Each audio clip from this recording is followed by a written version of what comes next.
at the quadriceps. So 4 muscles, hence the name. All originating from the femur, breadth will come from the anterior inferior iliac spine, but essentially they're all coming down and attaching onto the tuberosity via the patellar tendon, and of course you've got the patella that sits in that tendon as well to help kind of control the mechanism and the force of the big powerful quads. So we're going to learn how to stretch these out today.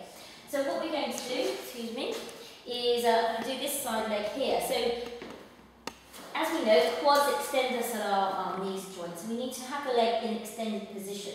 It's very similar to the hamstrings in the sense of if you want to individualise each quad, so maybe VMO here or lateralis, or even the rec fem deep under that intermedius, then you can apply a block appropriate to whichever muscle you want to really get into. If you just want to do all of them, you might want to get into use your forearm. So again, it depends on what really you're aiming for.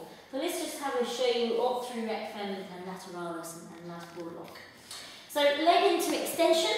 So here I'm going to apply a relatively broad lock. I don't think there's much point using short locks here, not unless you really want to get into maybe an area that has a good trigger point in. Rec fem's trigger points are much higher though. So let's say lateralis.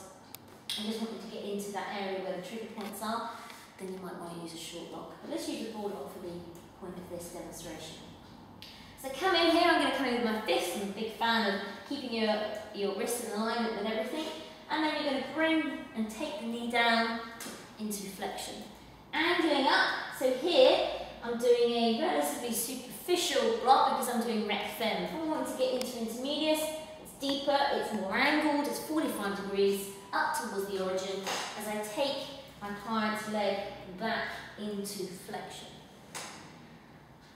So I can also use, as discussed, a broader lock here, so maybe angling a little bit more into lateralis, and then same principle apply though. So angling up towards the origin as you passively take your client